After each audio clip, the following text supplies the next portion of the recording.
Is God still in control? This is the million-dollar question. To answer it, we will need to look into the heart of God.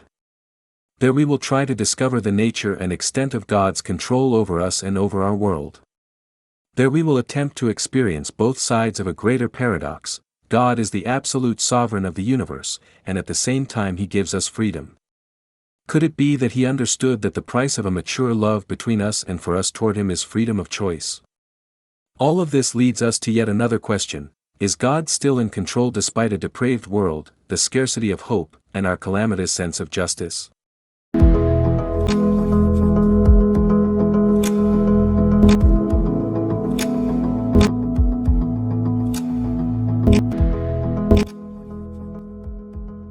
Our foundational verse is Genesis 50 verse 20, "You intended to harm me, but God intended it for good."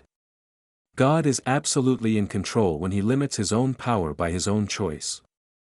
God is visibly in control when He gives us the gift of free will, fully aware of what we are capable of doing with that gift. God is decisively in control when He intervenes and transforms into good the evil that is against us, within us, and around us. Are we ready to understand and accept these providences?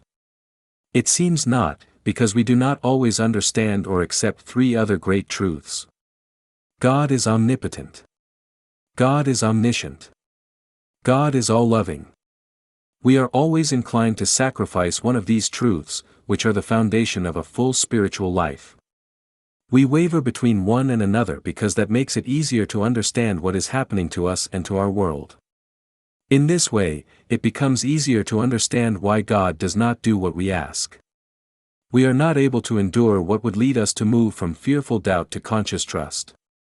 Our problem is that we are always speculating: if God is all-powerful, then why doesn't He make things happen? If He is all-knowing, why does He allow things to happen? Many people do not even believe in one or the other. So where does the all-loving God fit in? This is where the secret of everything lies. It is God's absolute love that motivates the exercise of His omniscience and omnipotence. He does the impossible to dispel all these doubts within us.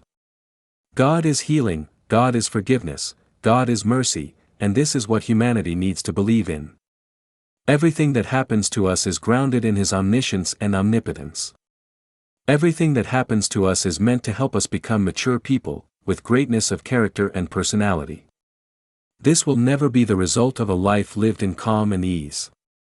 It is difficulties and misfortunes that force us to grow.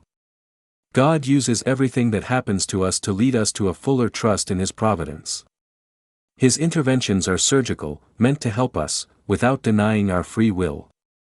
In the parable of the prodigal son, Jesus makes this absolutely clear. After all, what elements do we have to believe that God is still in control? We will find solid arguments in the life of Joseph of Egypt. Genesis presents the story of a man who discovered that this is an unquestionable truth, despite circumstances insisting on showing the opposite. Joseph discovered that God is all-knowing, all-powerful, and all-loving through misfortunes that would lead many of us to deny all these attributes.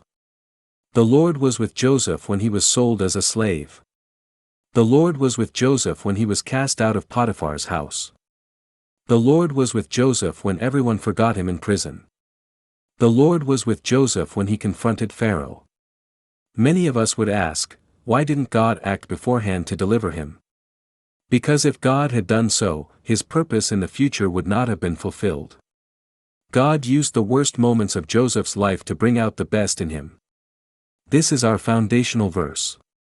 From an arrogant young man, wounded by the cruelty of his brothers, God made a man capable of forgiveness, a just governor, and the savior of the generation that would become the seed of the chosen people. In the end, God finally had in Joseph the man He wanted. God knows everything that is happening to us. God knows everything that is happening in the world. And this is the key to understanding God's purpose in our lives. Never in the history of humanity has there been a moment worse than the one in which humanity sought to do evil against the only begotten Son of God. On the cross, evil did everything it possibly could against God. But in the end, God used the worst that humanity could do and turned it into the most immeasurable good, our salvation. The death and resurrection of Jesus Christ are the conclusive proof that everything that happens in the world is under the omnipotent, omniscient, and loving control of our God.